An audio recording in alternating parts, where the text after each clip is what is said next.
Hi friends, welcome to Padmini ulagam.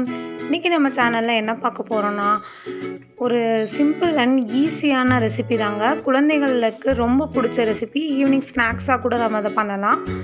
என்னன்னு கேக்குறீங்களா? பனியாரம் தாங்க. ஆனா பனியாரத்திலே நான் கொஞ்சம் வித்தியாசமா என்ன பண்ணிருக்கேன்னா வாழைப்பழம் சேர்த்து இந்த பனியாரம் பண்ணிருக்கேன். ஆமாங்க, பனானா பனியாரம்.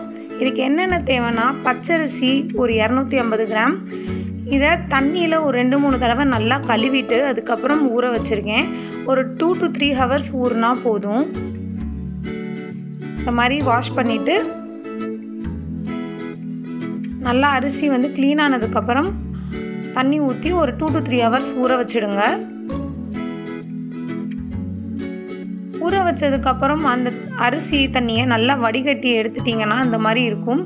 ஒரு 10 to 15 minutes தண்ணி நல்லா வடிய விட்டுருங்க. அதுக்குள்ளேயே நம்ம சக்கரை பாகு தயாரிச்சிடலாம். 3/4 கப் சர்க்கரை எடுத்துருக்கேன். இதில் ஒரு 1/4 கப் அளவுக்கு தண்ணி ஊற்றினா போதும். ரொம்ப ஹீட் ஆகி கொதிக்கலாம் விட வேணாங்க. ஜஸ்ட் அதில் இருக்க செடிமெண்ட்ஸ் செட்டில் ஆகிற வரைக்கும் நம்ம ஹீட் பண்ணால் போதும். அந்த சர்க்கரை தண்ணியோட கரைஞ்சா போதும்.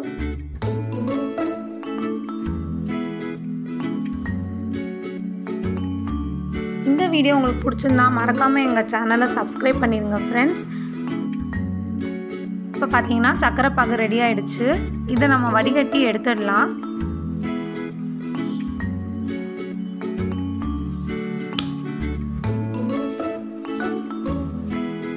பார்த்தீங்கன்னா வடிகட்டியாச்சு. இதை கொஞ்சமாக ஆற விட்டுறலாம். அடுத்து நம்ம இப்போ மாவு தயாரிக்கலாம் பனியாரத்துக்கு.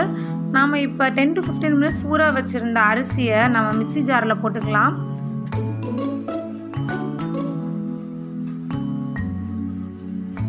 கூடவே ஒரு 1/4 டீஸ்பூன் அளவுக்கு உப்பும் 2-3 ஏலக்காய் தூளும் சேர்த்துக்கோங்க. இதை நல்லா அரைச்சிடலாம். ரொம்ப மாவாக அரைக்கணும்னு அவசியம் இல்லைங்க. இப்போ பார்த்தீங்கன்னா இப்படி அரைஞ்சிடுச்சு. இதில் நான் வச்சுருக்க வாழைப்பழத்தை கட் பண்ணி போட போகிறேன், பீஸ் பண்ணி. பெரிய வாழைப்பழம்னா 1 மட்டும் ஆட் பண்ணலாங்க. சின்ன வாழைப்பழம்னா 2 ஆட் பண்ணிக்கோங்க. சில குழந்தைங்களுக்கு பனானா பிடிக்காது இல்லையா? அவங்களுக்கு நீங்கள் இந்த மாதிரி பனியாரம் வேறு ஏதாவது ஒரு டிஷ்ஷில் நீங்கள் கலந்து வாழைப்பழத்தை கொடுத்தீங்கன்னா அவங்களுக்கு சத்தும் சேரும். இந்த வாழைப்பழம் நல்லா அந்த மாவோடு அரைப்படுறதுக்கு நான் சக்கரை பாகு வச்சுருக்கேன் இல்லையா, அதையும் சேர்த்து ஆட் பண்ணிடுவேன். இப்போ பார்த்தீங்கன்னா நல்லா மாவு பதத்துக்கு அரைச்சிட்டேன். இதை நம்ம இன்னொரு கண்டெய்னரில் எடுத்து வச்சிடலாம்.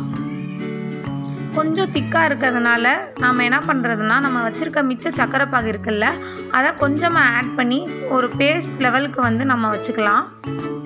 எல்லாத்தையும் ஆட் பண்ணணுன்னு அவசியம் இல்லை. உங்களுக்கு இனிப்பு தேவைப்பட்டதுன்னா நீங்கள் ஆட் பண்ணிக்கலாம். நல்லா மிக்ஸ் பண்ணிவிடுங்க.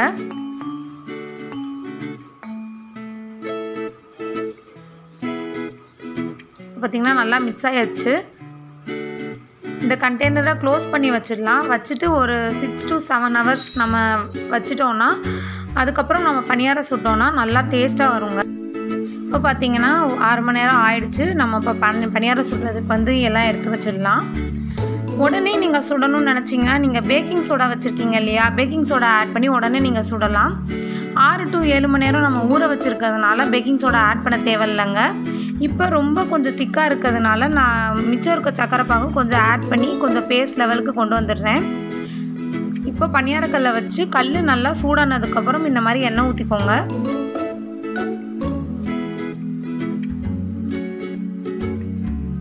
புளியில் ஒரு 1/4 அளவுக்கு எண்ணெய் ஊற்றணும். நெய் ஊற்றினாலும் நல்லாயிருக்குங்க.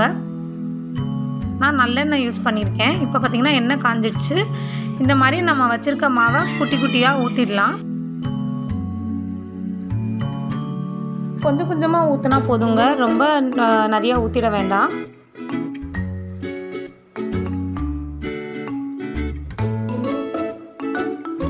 பார்த்திங்கன்னா மாவெல்லாம் ஊற்றியாச்சு பனியார குழியில். இந்த மாதிரி லைட்டாக மேலே உப்பி வருங்க. அப்போ நம்ம பனியாரத்தை திருப்பிடலாம். உடனே திருப்பினீங்கன்னா உள்ளே வேகாது, வெளியே மட்டும் வெந்திருக்கும். பார்த்திங்கன்னா அந்த மாதிரி நம்ம ஸ்பூன் வச்சு திருப்பிடலாம்.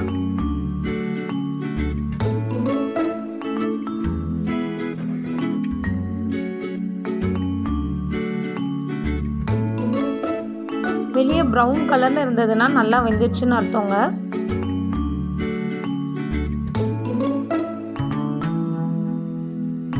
வேகிறதுக்கு ஒரு 1லேருந்து 2 மினிட்ஸ் வரைக்கும் ஆகும்.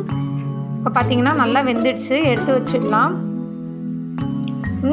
ஒரு சுவையான டேஸ்டி பணியாரம் ரெடி. கண்டிப்பாக இதை உங்கள் வீட்டில் ட்ரை பண்ணி பாருங்கள். மறக்காமல் உங்கள் ஃபீட்பேக்கை எங்களோட கமெண்ட் பாக்ஸில் எங்களுக்கு தெரிவிங்க. இந்த வீடியோ உங்களுக்கு பிடிச்சிருந்தா மறக்காமல் எங்கள் சேனலை லைக் பண்ணுங்கள், ஷேர் பண்ணுங்கள் அண்ட் சப்ஸ்கிரைப் பண்ணிடுங்க ஃப்ரெண்ட்ஸ். தேங்க்யூ.